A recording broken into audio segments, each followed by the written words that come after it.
I've been wanting to have him on this show for ages. I'm so excited he's here this evening. Let's remind ourselves of just what he does and how he does it. I'm Slim Shady, yes, I'm the real Shady. All you other Slim Shadys are just imitating. So won't the real Slim Shady please stand up? Please stand up, please stand up. My girlfriend's jealous cause I talk about you 24/7. But she don't know you like I know you, Slim. No one does. She don't know what it was like for people like us growing up. You gotta call me, man. I'll be the biggest fan you'll ever lose. Sincerely yours, Stan. P.S. We should be together too. Lose yourself in the music the moment you own it. You better never let it go. You only get one shot. Do not miss your chance to blow. This opportunity comes once in a lifetime. You better soul's escaping. Please welcome Eminem. Slim Shady, yes, I'm the real Shady. All you other Slim Shadys are just imitating. So won't the real Slim Shady please stand up? Please stand up, please stand up. I'm Slim Shady, yes, I'm the real Shady. Please stand up. Great to have you here. I'm excited you're here. Thank you for joining us. Well, it's real thrill for me. I'm a huge fan. As are all these people. I think great to have you here. Thank you for joining us. Happy to be here. Okay, now, should I call you Eminem or Marshall or Slim? What do you like to be called? Eminem Slim Marshall. Eminem Slim Marshall, all in one word. You can call me. Wow. We got the voice as well. Hey, now, where have you been? What have you been doing? It's been what? Has it been 4 years, 5 years since the last album? And now you've got the new one, Relapse, coming out, but it's been a long period. This was a deliberate step away from things, I guess. Yeah, I wanted to pull back from the spotlight for a little while, you know, just, I guess, kind of reassess my whole career. You know what I mean? I ended up in rehab in 2005, and, you know, just kind of wanted to, like, I was trying to figure out where I was going. You know what I mean? Like, where I was going in my personal life and career-wise and everything, like, what I was going to do. So I kind of wanted to, I knew I wanted to take a break from the spotlight, but at the same time, I still wanted to do music, you know, because I'd go crazy if I didn't do music. And I guess you were still creating music, writing music in that period, even if you weren't releasing it. Yeah, I was writing music too, but I don't know, I kind of took the producer's role even more so, and, you know, stepped away from the mic, even though, I mean, I was still writing, I was still making songs, but it just wasn't, I wasn't making anything that I felt like was good enough to put out at that time. You know what I mean? So, and then what happened? It just clicked again, or you just thought the time was right? Well, I got sober first of all, you know what I mean? So I had to... How tricky was that for you? Was that a difficult journey? Was that a tough thing to do? Yeah, definitely. It was pretty rough. You know, there were a couple of years that were pretty bad for me. But, you know, I'm a little over a year sober now, so I'm... Well, congratulations. Happy to, yeah. That's good. I'm pretty good. Nice. Okay, I haven't got the new album yet. It's not quite out yet. I've been given a few tracks. I've been enjoying them very much. They're great fun. The single's terrific. But I love, you know, I'm a big admirer of you. I think you're just such a talented writer. What was the song you did about performing that was in 8 Mile? Lose Yourself. Yeah. That's got some of the best lyrics. Just such an incredible, captures the kind of the fear of performing and the need to perform and the desire to perform. I just thought that was a remarkable piece of work. If you weren't doing, if you weren't writing rap, were you writing beforehand? Was it rap that got you into writing in the first place, or were you already expressing yourself in that way?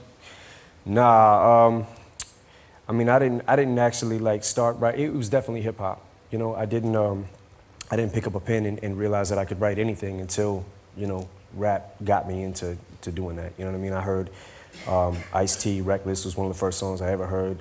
Once I heard Run DMC, LL Cool J, I was like, this is what I want to do. So this is the first wave of the big rappers, this is really, Run DMC, those guys. Did you like Houdini and those guys as well? Oh, yeah. The Fat Boys, you remember the Fat Boys? Yeah, buddy. All you can eat. That's good. Yeah. Thank you.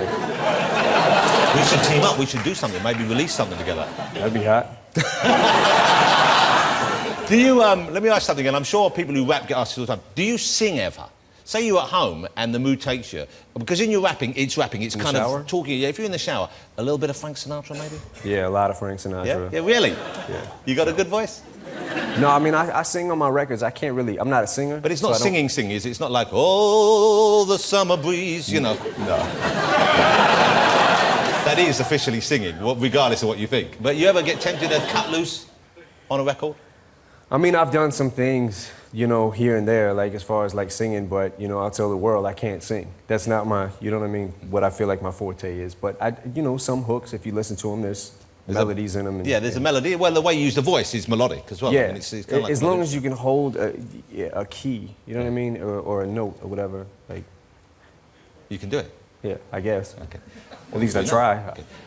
How was it when you were starting out? Because I know before you came along, there was only one white rapper I was familiar with, and that was Vanilla Ice. Okay. He was great.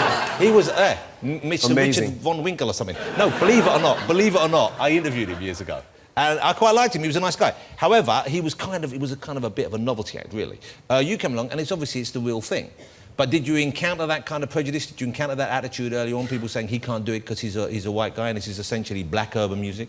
I mean, yeah. Early on, I went through like quite a bit of that. But I mean, I think that at the end of the day, I guess if your heart is in it and you just keep persevering, you're gonna break through. I mean, I don't know. I mean, it wasn't easy, you know what I mean? But I kept at it, I got booed off stage. It was, many times, like, as I did in the movie, like certain, Yeah. How long did it take, do you think, before you got good enough to think, okay, this is working now? How many times did you have bad on-stage experiences? Maybe a couple. So not that pretty many. Awesome. Okay.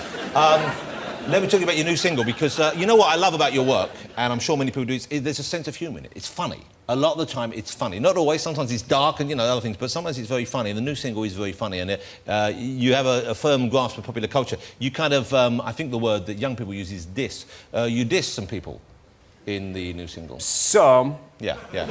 Now, do you have any feedback? Do you ever meet those people? Do they ever contact you and let you know what they think about it, or...? Nah, I mean...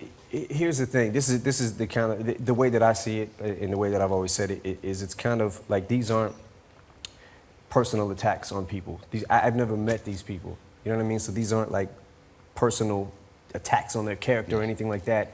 It's kind of like it's kind of like picking names out of a hat, and if your name rhymes with something good, you know what I mean? Then, That's bad luck. If you're, a pop figure, you know what I mean? Like in this world, like Marilyn Manson, who you do, and Jessica Simpson, and Sarah Palin, I guess she's. But you can see why. If you do Sarah Palin, people might think, oh, he wants to make a statement about Sarah Palin or American politics. I want to nail her, but. Well, there you go. If anyone's gonna, I think you got a good chance. Yeah. Hey, you're looking in good shape. One of the rumours I heard that when you were away that you'd ballooned up, that you'd got really big. Did you put on a lot of weight? I put on quite a few pounds. How chunky did you get? I think I probably tipped the scales a little over 200. And was this was just eating, overeating? It was eating. It was taking pills that I had no business taking. You know what I mean? Doing really? Things that I just wasn't taking care of myself. I wasn't taking care of my body. I kind of felt like, it was, like there were times I wanted to just give it up. You know what I mean? There was, I was in a pretty dark place. To keep in shape of this now, you must be working out a lot, I guess, and you got a fitness regime you stick to? Yeah, I run a lot. I run quite a bit. I get up in the morning, I run. I was running twice a day for a little while. And how far do you run? When you say run, it's half an hour, 10 minutes, what is it? I was running, there was one point where I was running, like, it was a little too much. It was a little extreme. And so it was a total of 17 miles. But you know what that is? That's you filling the gap you had in your life when you've given up the other stuff, isn't it? It's kind of addictive behavior. Yeah, it's like you kind of go from one addiction to the next, and I'm an addict, you know what I mean? So I guess an extremist, like one extreme to the next. Like. Well, now, am I right in thinking that one of the things you're addicted to right now, and I'm very excited about this, is American comic books? Oh, yeah. I had that hobby when I was a kid. Like, I used to collect comics a lot. And I guess as I started to get sober, I kind of like fell back in love with, comic books again. It was like, oh, this is dope. Why did I ever leave this alone? There you go. There's Eminem on the cover of the Punisher, one of the Punisher comics, the recent one. That's got to be, you've got to know you've arrived when you're on the cover of the Punisher. Oh, yeah, that's how you know you made it. Yeah. The hat you're wearing in that particular illustration, because it's red, it looks rather like my wife has something like that she wears in the shower sometimes. I don't think they've done you any favors. But you do like the headgear, don't you? Yeah, I do like the headgear. Yeah, and what's the name of the guys you perform with, the group? D12. D12. Now, here's a photograph. They all look very splendid, but the fella to the bottom right, he appears to be wearing his grandmother's shower cap. Do you have is there any quality control that goes on with the gang around you? When they come in, they file in, do you ever say, good, good, good? Oh, absolutely not. Or you just let it come as it and fall as it does? No, when he put that thing on, I was like, good, good, good, great. It's a bold look. There's no two ways about it. Yeah. Are you going to come back and you do some more tours? I haven't got that far.